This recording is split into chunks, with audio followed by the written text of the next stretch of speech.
ಚಿಕ್ಕಮಗಳೂರು ತಾಲೂಕು ಅಂಬಳೆ ಗ್ರಾಮದ ಬಸವರಾಜು ಬಿನ್ ದೊಡ್ಡಯ್ಯ ಇವರು ಅಂಬಳೆ ಹೋಬಳಿ survey number 113ರಲ್ಲಿ ಸುಮಾರು 1 ಎಕರೆ 1 ಗುಂಟೆ ಜಮೀನನ್ನು ಸುಮಾರು 45 ವರ್ಷಗಳಿಂದ ಸಾಗುವಳಿ ಮಾಡಿ ಬೆಳೆದು ಸ್ವಾಧೀನದಲ್ಲಿದ್ದಾರೆ.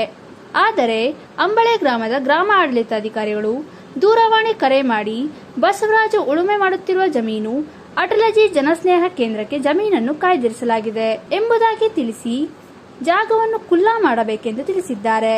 ಆದ್ದರಿಂದ ಬಸವರಾಜರವರ ಜಮೀನನ್ನು ರಕ್ಷಿಸಿಕೊಡಿ ಎಂದು ಒತ್ತಾಯಿಸಿ ಕರ್ನಾಟಕ ದಲಿತ ಸಂಘರ್ಷ ಸಮಿತಿ ವತಿಯಿಂದ ಮಾನ್ಯ ಅಪರ ಜಿಲ್ಲಾಧಿಕಾರಿ ನಾರಾಯಣ ರೆಡ್ಡಿ ಕನಕರೆಡ್ಡಿ ಅವರಿಗೆ ಮನವಿ ಸಲ್ಲಿಸಲಾಯಿತು.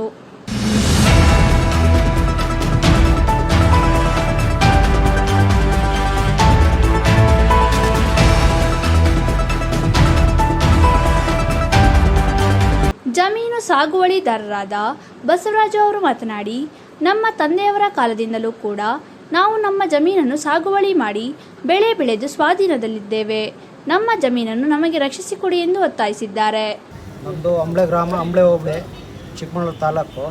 ನಾವು ದೊಡ್ಡೆಯರ ಮಗನಾದಂಥ ಬಸವರಾಜ್ ಅವರಿಗೆ ಈ ಖರಾಬು ಭೂಮಿಯನ್ನು 45 ಹೆಚ್ಚು ಕಮ್ಮಿ 40-45 ವರ್ಷಗಳಿಂದ ಉಳುಮೆ ಮಾಡ್ಕೆ ಬಂದ ಭೂಮಿಯನ್ನು ಈಗ VARI ಅವರು ನಮಗೆ ಕೆಲಸ ಮಾಡಬೇಕಾದ್ರೆ ತೊಂದರೆ ಕೊಟ್ಟು ನಿಮಗೆ FIR ದಾಖಲೆ ಮಾಡ್ತೀವಿ ಅಂತ ಬೆದರಿಕೆ ನೀಡಿ ಆ ಭೂಮಿಯನ್ನು ಬಿಡಬೇಕೆಂದು ನಮಗೆ ಒತ್ತಾಯ ಮಾಡ್ತಿದ್ದಾರೆ. ವರ್ಷದಿಂದ ಸಾగు ಮಾಡ್ಕೊಂಡು ಬರ್ತಾಯಿದ್ವಿ ಸರ್. ನಮ್ಮ ತಂದೆಯವರೆಲ್ಲ ನಮ್ಮಿಂದ ನಾವು ಸಣ್ಣವರಾದ್ರಿಂದಲೂ ಅದರಲ್ಲೇ ಜಮೀನೆಲ್ಲ ಮಾಡ್ಕೊಂಡು ಕೂಲಿ ಮಾಡ್ಕೊಂಡು ತಿಂತಿದ್ದೀವಿ. ಅದರಲ್ಲಿ ಇವಾಗ ನಾವು ಕೆಲಸ ಮಾಡ್ಕೊಂಡು ತಂತಿ ಕಂಬ ಹಾಕಕ್ಕೆ ಬಂದು ಬೇರೆ ಬಂದು ನಮಗೆ ತೊಂದರೆ ಕೊಡ್ತಾಯಿದ್ರು. ಅದಕ್ಕೆ ನಮಗೆ ಬೇಕು ಅಂತೇಳಿ ನಾವು ಉಳಿಸ್ಕೊಳಕ್ಕೋಸ್ಕರಾಗಿ ತಂತಿ ಕಂಬ ಹಾಕ್ತಿದ್ದಾಗ ಬಂದು ಅವರು ಇಲ್ಲಿ ಹಾಕಬೇಡಿ, ಇದು ಸರ್ಕಾರದ ಜಾಗ, ಇದು ನಮಗೆ ಬೇಕು ಅಂತೇಳಿ ಕೇಳ್ತಿದ್ದಾರೆ ಸರ್. ಇದು ನಮಗೆ ಬೇಕು. ನಮಗೆ ಬೇರೆ ಭೂಮಿ ಇಲ್ಲ, ಬೇರೆ ಭೂಮಿ ಇಲ್ಲದ ಕಾರಣಕ್ಕಾಗಿ ನಮಗೆ ಆ ಜಮೀನನ್ನು ನಮ್ಮ ಮಾಡಿಕೊಡಬೇಕಾಗಿ ನಾವು ಕೇಳ್ಕೊಂತ ಇದೀವಿ. ಎಲ್ಲರ ಹತ್ರ ನಮಗೆ ನ್ಯಾಯ ಸಿಕ್ಬೇಕು ಸರ್. ಇವರೆಲ್ಲ ನಮಗೆ ನ್ಯಾಯ ಕೊಡಿಸ್ಬೇಕು. ಕರ್ನಾಟಕ ದಲಿತ ಸಂಘರ್ಷ ಸಮಿತಿ ರಾಜ್ಯ ಸಮಿತಿ ಸದಸ್ಯರಾದ KC ವಸಂತಕುಮಾರ್ ಅವರು ಮಾತನಾಡಿ, ಬಸವರಾಜು ಬಿನ್ ದೊಡ್ಡಯ್ಯ ಇವರು ಪರಿಶಿಷ್ಟ ಜಾತಿಗೆ ಸೇರಿದವರಾಗಿದ್ದು ಇವರಿಗೆ ಬೇರೆ ಯಾವುದೇ ಜಮೀನು ಇರುವುದಿಲ್ಲ. ಆದ್ದರಿಂದ ಇದನ್ನು ಇವರಿಗೆ ಸಕ್ರಮ ಮಾಡಬೇಕು ಎಂದು ಒತ್ತಾಯಿಸಿದ್ದಾರೆ. ಚಿಕ್ಕಮಗಳೂರು ತಾಲೂಕು ಅಂಬಳೆ ಹೋಬಳಿ ಅಂಬಳೆ ಗ್ರಾಮದ ಸರ್ವೆ ನಂಬರ್ 113ರಲ್ಲಿ ಬಸವರಾಜ್ ಬಿನ್ ದೊಡ್ಡಯ್ಯ ಅಂತಕ್ಕಂಥವರು ಅವರ ತಂದೆ ಕಾಲದಿಂದಲೂ ಕೂಡ ಸುಮಾರು 40-45 ವರ್ಷದಿಂದಲೂ ಕೂಡ ಸಾగు ಮಾಡಿಕೊಂಡು ಬೆಳೆ ಬೆಳ್ಕೊಂಡು ಬಂದಿರತಕ್ಕಂಥ ಜಾಗ. ಈ ಬಗ್ಗೆ ಹಳೆ 53 ಅರ್ಜಿನ ಹಾಕಿದ್ರೂ ಕೂಡ ಅರ್ಜಿಗಳು ಅವರ ತಂದೆ ತೀರ್ಕೊಂಡಾಗ ಅವು ಸಿಗದಲ್ಲೇ ನಶಿಸಿ ಹೋಗಿದ್ದಾವೆ. ಹಾಗಾಗಿ ಅವ್ರ ಮಗ ಬಸವರಾಜು 57ನಲ್ಲಿ ಅರ್ಜಿಯನ್ನು ಹಾಕಿದ 2018ರಲ್ಲಿ ಅರ್ಜಿಯನ್ನು ಹಾಕಿದ್ದಾರೆ.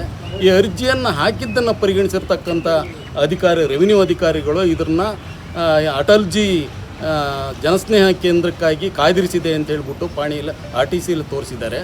ಆದ್ದರಿಂದ ಇದು ಪರಿಶಿಷ್ಟರು ಒಬ್ಬ ಭೂಮಿಯನ್ನು ಸ್ವಾಧೀನದಲ್ಲಿ ಪಡ್ಕೊಳ್ಬೇಕು, ಭೂಮಿನೇ ಇಲ್ಲದೆ ಇರತಕ್ಕಂಥ ಪರಿಶಿಷ್ಟರು ಆ ಭೂಮಿಗಾಗಿ ಅಕ್ರಮ ಸಕ್ರಮದ ಅರ್ಜಿ ಹಾಕಿ ಅಂಥದ್ದನ್ನ ನೋಡಿ ಅಧಿಕಾರಿಗಳು ತೊಂದರೆ ಕೊಡಲಿಕ್ಕಾಗಿ ಅವ್ರ ಭೂಮಿಯನ್ನು ತಪ್ಪಿಸ್ಲಿಕ್ಕಾಗಿ ಮಾಡಿರ್ತಕ್ಕಂಥ ತಂತ್ರ. ಆದ್ದರಿಂದ ಇದನ್ನು ಆ RTCಯಲ್ಲಿ ಇರ್ತಕ್ಕಂಥ ಅಟಲ್ಜಿ ಅಂತಕ್ಕಂಥದ್ದನ್ನ ರದ್ದುಪಡಿಸಬೇಕು. ದಲಿತ ಪರ ಸಂಘಟನೆ ಹೋರಾಟಗಾರರಾದ ಹುಣಸೇಮಕ್ಕಿ ಲಕ್ಷ್ಮಣ್ ಅವರು ಮಾತನಾಡಿ, ಜಿಲ್ಲೆಯ ಪರಿಶಿಷ್ಟ ಜಾತಿ ಮತ್ತು ಪಂಗಡದವರು ಜಿಲ್ಲೆಯ ಯಾವ ಸ್ಥಳದಲ್ಲಿಯೂ ಅಕ್ರಮ ಸಕ್ರಮವಾಗಿ ಸಾಗುವಳಿ ಮಾಡುತ್ತಿರುವ ಜಮೀನನ್ನು ಸರ್ಕಾರದ ಉಪಯೋಗಕ್ಕೆ ಕಾಯ್ದಿರಿಸುವುದನ್ನು ರದ್ದುಪಡಿಸಬೇಕು ಎಂದು ಒತ್ತಾಯಿಸಿದ್ದಾರೆ. ಇವತ್ತು ದಲಿತ ಸಂಘಟನೆ ವತಿಯಿಂದ ವಸಂತಕುಮಾರ್ ಅವರ ನೇತೃತ್ವದಲ್ಲಿ ಏನು ಅಂಬಳೆ ಹೋಬಳಿ ದೊಡ್ಡೆಯವರ ಜಮೀನನ್ನು ಏನು 57 ಅರ್ಜಿ ಹಾಕಿದ್ರೂ ಕೂಡ ಅವ್ರನ್ನ ಉಳುಮೆ ಮಾಡೋದನ್ನು ತೊಂದರೆ ಮಾಡಿ ಅವ್ರ ಮೇಲೆ ಕೇಸ್ ಮಾಡ್ತೀವಿ ಅಂತ ಹೇಳಿ ನಾನು ಹೇಳೋದಿಷ್ಟೇ, ಯಾರ್ಯಾರು SC ST ಅವರು ಜಿಲ್ಲೆ ಒಳಗಡೆ 57, 53 ಅರ್ಜಿ ಹಾಕಿದ್ದಾರೆ, ನಿಮಗೆ ಸರ್ಕಾರಕ್ಕೆ ಅದೇ ಜಮೀನು ಬೇಕಾ? ಅವ್ರಿಗೆ ಕೇಳಿರೋದೆಷ್ಟು? 1 ಎಕರೆ 1 ಗುಂಟೆ. ಸುಮಾರು 45 ವರ್ಷಗಳ ಕಾಲ ಅವರು ಉಳುಮೆ ಮಾಡ್ಕೊಂಡು ಕಲ್ಟಿವೇಷನ್ ಮಾಡ್ಕೊಂಡು ಜೊತೆ ಪರಿಶೀಲನೆ ಇಟ್ಕೊಂಡಿದ್ದಾರೆ. ಆ ಜಾಗ ಹೋಗ್ಬಿಟ್ಟು ಇವರು ದಬ್ಬಾಳಿಕೆಯಿಂದ ಜಿಲ್ಲಾಡಳಿತ ಮತ್ತು ಜಿಲ್ಲಾ ತಹಸೀಲ್ದಾರರು ಮತ್ತು RIVA ಅವರಿಗೆ ಗಮನಕ್ಕೆ ಬರದಲ್ಲೇ ಅಟಲ್ಜಿ ಕೇಂದ್ರಕ್ಕೆ ನಾವು ಅದನ್ನು ಬೇಕು, ಅದು ದೂರ ಇದೆಯಂತೆ, ಅದು ಸೂಟೇಬಲ್ ಜಾಗನೂ ಕೂಡ ಅಲ್ಲ, 1.5 ಕಿಲೋಮೀಟರ್ ದೂರದಲ್ಲಿದೆ. ಅದು ಆ್ಯಕ್ಚುಲಿ ಕೃಷಿ ಮಾಡ್ತಕ್ಕಂಥ ಜಮೀನು.